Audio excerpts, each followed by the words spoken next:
Irmãos, Deus continue abençoando a sua vida e lhe dê um dia muito agradável e um dia muito proveitoso, porque hoje nós estamos tirando aí 12 horas de oração. Você está dentro? Não é? Então tem os objetivos. Os batistas no Brasil estão nesse dia orando e evangelizando. Então, Impacto Brasil. E nós temos esse desafio de estar orando hoje até às 5 horas da tarde, né? E depois das 18 às 17 estaremos aqui. Antes, estaremos orando em casa. Então, a gente vê que Deus pode fazer coisas maravilhosas através da oração. O Valadão abriu com um salmo falando sobre oração. E quero meditar um pouco nessa manhã, no Salmo 145, falar um pouco sobre o capítulo 18, que, se eu não estou enganado, algum tempo atrás eu já falei sobre ele. Salmo 145, 18.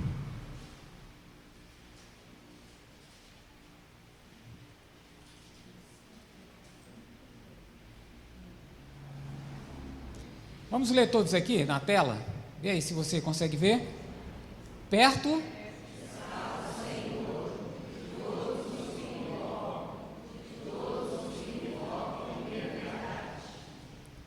Não é maravilhoso o que o salmista escreveu?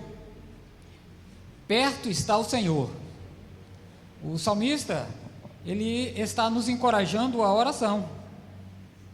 Lembre-se, é uma das coisas mais importantes na nossa vida e decisiva para a vida do cristão. Davi, ele coloca que perto está o Senhor. Ele está dizendo que Deus não está longe, está muito perto. Ele está falando de distância, de relacionamento, e isso deve chamar a nossa atenção, porque nós, quando oramos, não oramos para um Deus distante, lá no final da galáxia. Nós oramos para um Deus próximo, que Ele está tão próximo, que em alguns momentos a gente pode senti-lo. Isso é uma verdade. Isso a gente precisa levar muito a sério, olha. Por quê? Porque quando Davi, ele diz, perto está o Senhor, ele está dizendo, Deus é real, a sua presença é real, a sua disponibilidade também é real. Deus está disponível, perto está o Senhor. Apesar dele ser soberano e Senhor dos céus e da terra, e ter tanta coisa para fazer, Ele está perto, Ele não está longe. E deixa claro que esse relacionamento, ele é totalmente possível quando há verdade no nosso coração, quando há intenção. Tiago, ele escreveu algo muito semelhante, dizendo assim, aproximai-vos de Deus e Ele se aproximará de vós. Ele está dizendo que todos os que buscam estarem perto de Deus, Deus estará perto deles. Entendeu como é que a coisa funciona? Perto está o Senhor, de todos os que invocam em verdade. Está escrito aí? Mas, e se não houver verdade no coração, Deus estaria próximo de tal homem? Há uma possibilidade. Então, Isaías 55, 6, ele vai mostrar que há uma possibilidade para aquele que não conhece a Deus, mas que tem uma certa intenção. Então, Isaías 55, 6 diz, buscai ao Senhor enquanto se pode achar, buscai-o enquanto Ele está perto. Mesmo assim, ele estaria perto e está perto. Mas o contexto, Isaías está falando para homens que são perversos. Ele está chamando a atenção: deixe o perverso e iníquo o seu mau caminho. Então, veja que categoria é essa: um homem que está na contramão de Deus, perverso ou iníquo. Mas se ele se arrepender e buscar a Deus, ele encontra misericórdia e perdão, porque Deus é riquíssimo em perdoar. Isso está no texto. Então, o que a gente pode tirar disso? Que há essa condição: aquele que vive longe de Deus, Deus está perto, porque Deus tem interesse nele, mas para que ele se arrependa, para que ele deixe o seu mau caminho e Deus mude a sua vida. Eu achei muito interessante o que o profeta Isaías, ele fala no verso 11 e 12. No verso 11, ele fala promessas de Deus a respeito desse que pode tomar um caminho diferente e ver que de fato Deus estava perto dele, quando ele diz que a palavra de Deus, ela não voltará vazia, mas ela cumpre o seu propósito. Então, o que Isaías estava falando para o povo, ela tinha um propósito e ela iria se cumprir, mas precisava de uma resposta do povo. E o povo respondendo bem, olha só o que aconteceu no verso 12 diz: vocês sairão com alegria e serão guiados em paz. O homem perverso, que estava na contramão de Deus, ou a nação que estava desviada de Deus, o que Deus iria fazer se houvesse o arrependimento? Porque ele estava perto, ele iria escutar, ia mudar aquela realidade. Vocês sairão com alegria e serão guiados em paz. Até os montes cantarão de alegria com a postura que vocês tomaram e com o que eu vou fazer na vida de vocês. As árvores baterão palmas. São figuras, mas é uma forma de Deus dizer como ele age e como ele tem interesse no homem e como ele está perto. Os lugares espinhosos crescerão cipestre, aonde tinha espinhos crescerão árvores grandes de utilidade. E se o iníquo e o perverso, e se ao iníquo e ao perverso Deus faz essas promessas, imagine para o santo, imagine para aquele que já o conhece, imagine para aquele que já faz parte do seu povo, que está talvez em uma condição adversa, ou em alguma luta, o que nós falamos, alguma tribulação, ou algo que ele não consegue resolver, mas só Deus pode resolver. Essa semana eu vi um vídeo de um muçulmano, ex-muçulmano, e o negócio é complicado.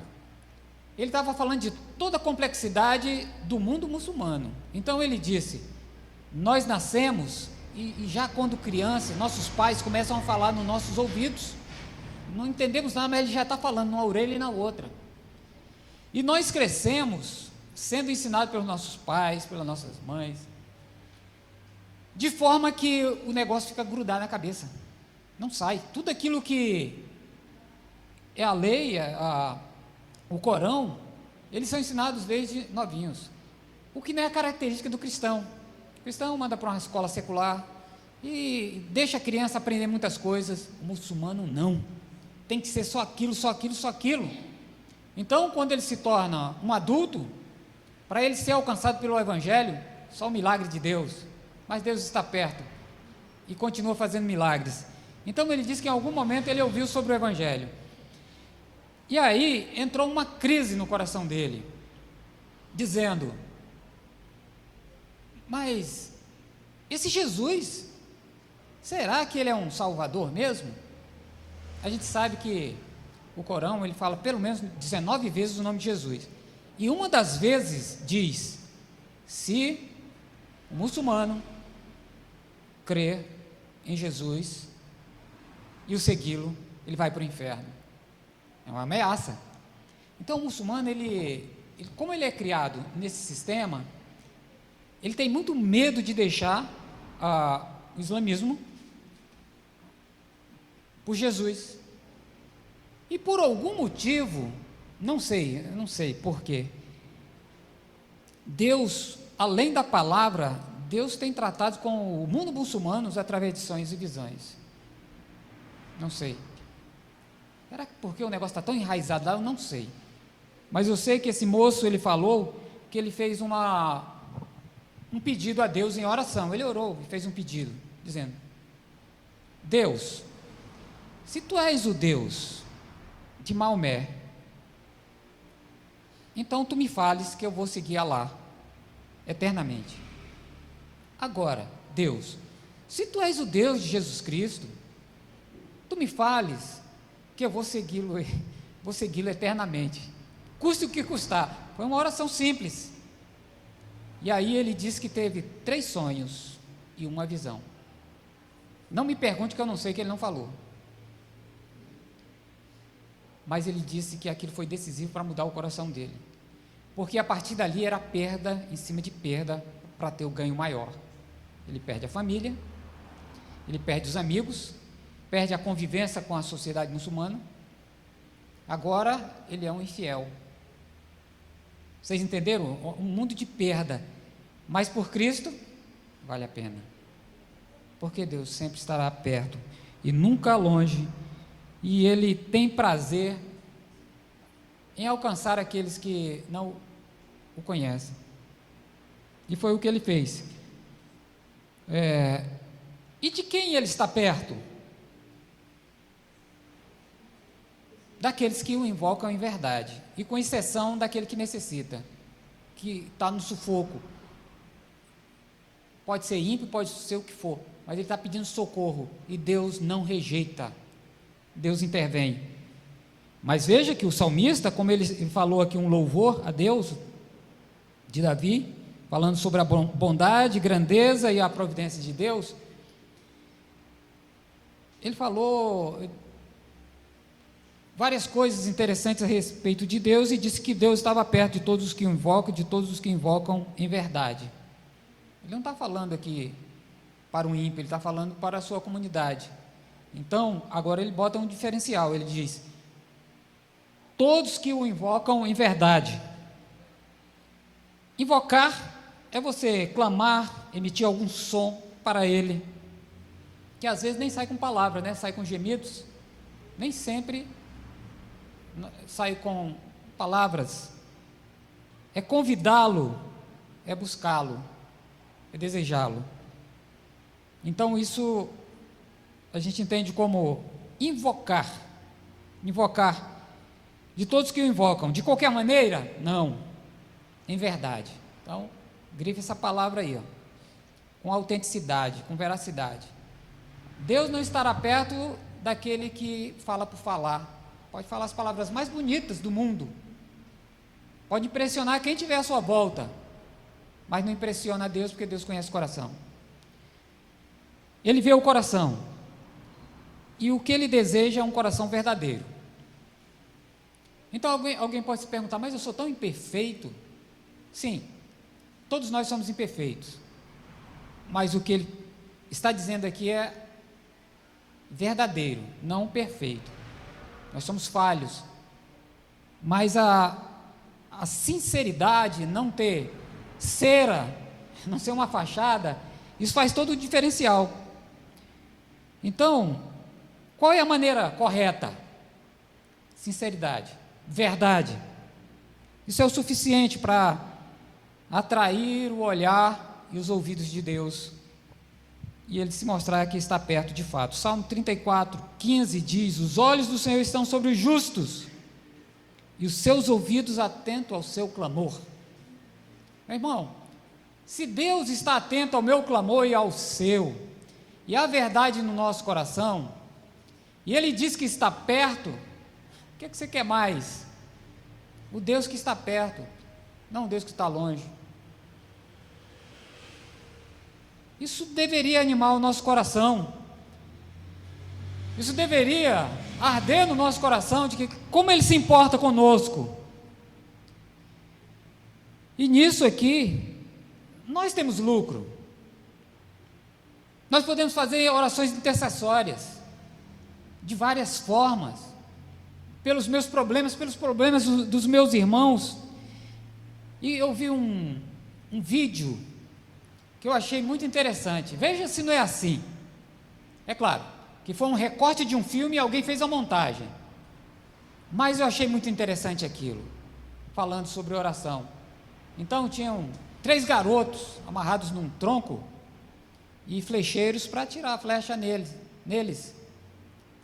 E na lateral, quando eles atiram aquelas flechas, aparece uma que parece, não sei, uma irmã mais velha ou mãe. Enquanto as flechas vão para cada um daqueles moços, ela puxa a flecha dela, o arco, e atira. E quando aquelas flechas estão pertinho do alvo, das 3 crianças, a flecha dela sai quebrando flecha por flecha, e destrói, e as crianças são soltas depois. E aí, qual era o moral da história? Estava falando sobre o poder da oração, da intercessão de uma mãe por filhos, de uma igreja pelas pessoas, por almas, pela intervenção de Deus. A oração, ela quebra as flechas do maligno, de Satanás. Aquilo que poderia ser morte, a oração, ela pode interceptar. A oração, ela toca no coração de Deus e Deus já está lá esperando, vai fazer ou não vai?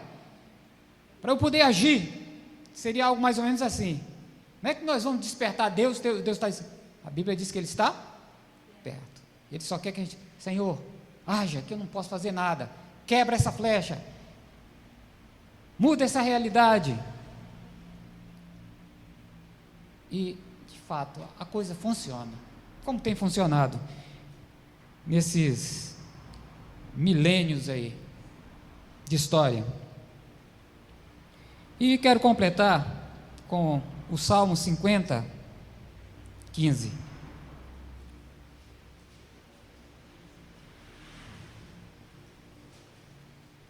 Quero quase completar. Salmo 50, 15 diz: invoca-me no dia da angústia, eu te livrarei, e tu me glorificarás. A intercessão, ela pode ser nos tempos de angústia. E você sabe o que é uma angústia, todos nós sabemos. E quando nós suplicamos, nós temos o conselho: eu te livrarei, e tu me glorificarás. Se tem uma alegria no nosso coração de reconhecimento de quem é Deus e o que Ele pode fazer por nós, certamente Deus será glorificado. Então Deus, Ele faz muitas promessas, e Ele está totalmente acessível. Nós precisamos buscá-lo com sinceridade. Ele está disponível às situações mais desafiadoras da nossa vida, não importa o que seja, coisa fácil ou difícil, não importa, Ele está disponível. Ele nos fortalecerá nos tempos de fraqueza e nos dias maus, e Ele nos conduzirá em vitória, porque Ele é fiel. Agora sim, eu concluo com o Salmo 145, 19, mesmo Salmo, no verso 19, Davi diz: Ele satisfará o desejo dos que o temem, atenderá ao seu clamor e os salvará. Deus abençoe a todos vocês, mas não se esqueça que Ele está muito perto. Amém.